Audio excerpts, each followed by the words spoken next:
అల్లం చామగడ్డ వేపుడు ఇప్పుడు మనం తయారు చేస్తున్నాం. చామగడ్డని ముందుగానే నేను ఉడికించుకొని పైన తొక్క తీసా. అలా అని కంప్లీట్ సాఫ్ట్గా మనం ఉడికించుకోకూడదు. కొంచెం అంటే ఒక 80% అయిన తర్వాత మనం తొక్క తీసేసుకోవాలి.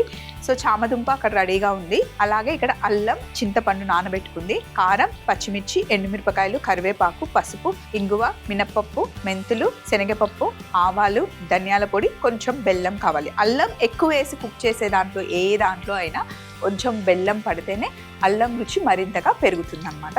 ఇక్కడ పొయ్యి మీద నేను నూనె పెట్టాను. నూనె బాగా వేడవాలి. అందులో మనం చామగడ్డని ఫ్రై చేసుకోవాలి. ఫస్ట్ ఉడికించి ఫ్రై చేసుకోవాలి. కొంచెం క్రిస్పీగా బాగుంటుంది అనమాట. సో ఇప్పుడు మరి నూనె వేడయ్యే లోపల చింతపండు ఇక్కడ ఉంది. చింతపండులో ఒకసారి గింజలు లేకుండా చూసుకొని మిక్సీ జార్లో వేసి, ఫస్ట్ థింగ్ మిక్సీ పాడవుతుంది అండ్ ఆ సౌండ్ మనకి ఇరిటేషన్ వస్తుంది గింజ ఉంటే. నెక్స్ట్ కారం, పచ్చిమిర్చి, అల్లం, ఇవన్నీ డిఫరెంట్ కాంబినేషన్స్ అండి. రెగ్యులర్గా మనం ఇంట్లో అల్లం వెల్లుల్లి పేస్ట్ వేసి ఫ్రై చేస్తాం ఉల్లిపాయలు వేసి. కానీ ఎప్పుడైనా ఇలా అల్లం, కారం, పచ్చిమిర్చి, చింతపండు వేసి పేస్ట్ చేశారా? చేయలేదు కదా. ఈసారి ట్రై చేయండి. కాంబినేషన్ చాలా బాగుంటుంది. మనకు వచ్చిందే వంట అనుకోకూడదు, మనకు తెలియదు చాలా ఉంటాయి. డిఫరెంట్గా ట్రై చేస్తూ ఉండాలి. సో ఇప్పుడు దీన్ని మనం పేస్ట్ చేద్దాం. పేస్ట్ రెడీగా ఉంది చూడండి. ఇలా కొంచెం బరకగా, అంటే మనం అందులో వేసిన అల్లం, చింతపండు, పచ్చిమిర్చి, కారం అవన్నీ మనకి క్లియర్గా తెలియాలి. ముక్కగా తెలిస్తేనే బాగుంటుంది. సో ఇక్కడ నూనె వేడెక్కింది. ఇందులో మనం ముందుగానే ఉడికించుకొని తొక్క తీసిన చామదుంప వేస్తున్నాం.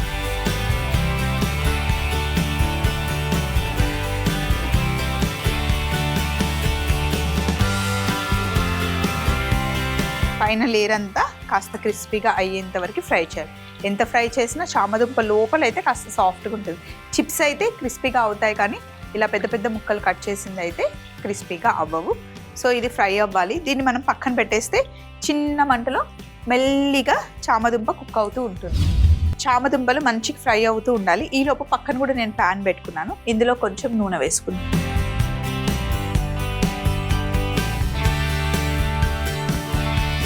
ఇప్పుడు ఇందులో మనం కొన్ని మెంతులు, అలాగే కొన్ని ఆవాలు, కొద్దిగా శనగపప్పు, ఇవి ఒకదాని తర్వాత ఒకటి వేసి మంచిగా వేగిన తర్వాతనే ఇంకొకటి వేయాలి. ఇలా శనగపప్పు కాస్త వేగిన తర్వాత మినప్పప్పు,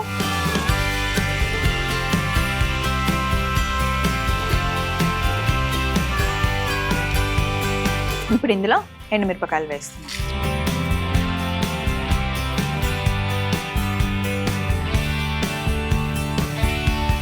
ఎండుమిరపకాయలు ఎప్పుడు కాస్త నల్లగా అవ్వాలి.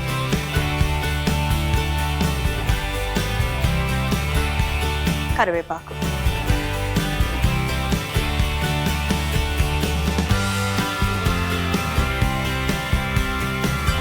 కొద్దిగా పసుపు,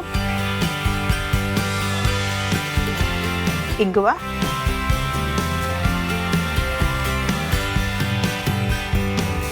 మనం తయారు చేసుకున్న ఈ పేస్ట్ వేసేసుకోవాలి. పేస్ట్ వేసినాక అసలు అరోమా అదిరిపోతుంది అన్నమాట.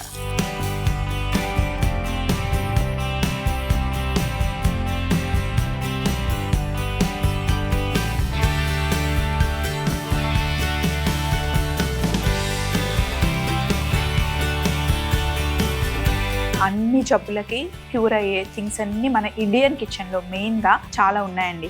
మనమేమో అవి ఏమీ వాడకుండా డైరెక్ట్గా కొంచెం జలుబు చేసినా, దగ్గు వచ్చినా, జ్వరం వచ్చినా టాబ్లెట్స్ వేసేసుకుంటూ ఉంటాం. మన కిచెన్లోనే పెద్ద మెడికల్ షాప్ ఉందని ఆయుర్వేదంలో చెప్తూ ఉంటారు. సో అందుకే మనం తీసుకునే ప్రతి ఒక్కటి హెల్దీయా కాదా, మనం తినేది ఈ రోజుకి మనకు కావాల్సిన విటమిన్స్ కానీ ఈ రోజుకి కావాల్సిన న్యూట్రిషన్ వచ్చిందా లేదా ఒక్కసారి చెక్ చేసుకోవాలి. అలా అని చెప్పి స్వప్న మరి ఇప్పుడు నువ్వు డీప్ ఫ్రై చేస్తున్నావు కదా, ఇది 100% హెల్దీయా అంటే కాదు. ఇప్పుడు హెల్దీగానే తినాలి అని ప్రతిరోజు నోరు కట్టేసుకొని ఉండలేము కదా. బాడీకి అప్పుడప్పుడు నచ్చిన ఫుడ్ ఇస్తూ ఉండాలి, ఎవ్రీడే గుడ్ ఫుడ్ని కూడా ఇవ్వాలి.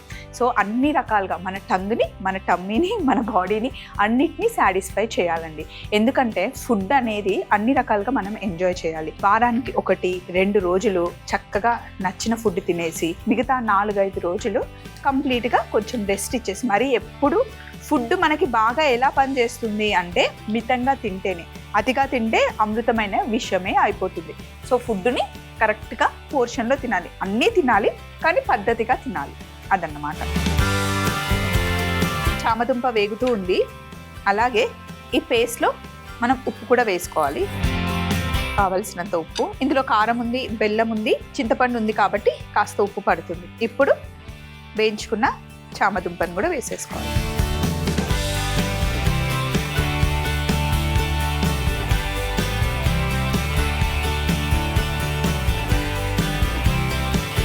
ఈ పేస్ట్ అంతా చామదుంపకి మంచిగా పట్టుకోవాలి.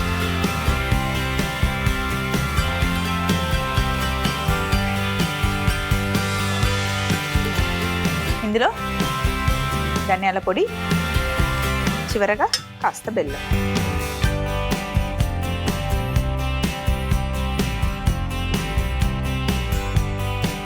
ఇప్పుడు దీన్ని వేసి మంచిగా మిక్స్ చేసుకోవాలి.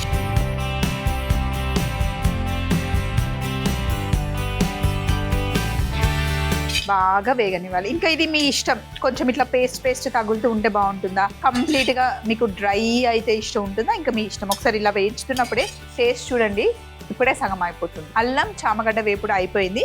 నేను ఫైనల్ బౌల్ పెట్టుకునే లోపల ఇక్కడ కొంచెం వేగుతుంది, ఇవన్నీ తీసేస్తాను. ఇదిగోండి అల్లం చామగడ్డ వేపుడు.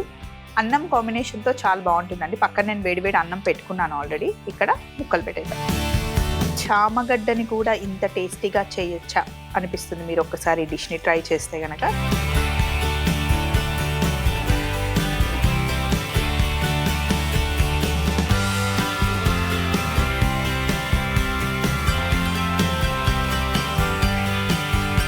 రైస్ ఇలా ఓపెన్ చేసి పైన గార్నిష్కి కరివేపాకు పెడదాం.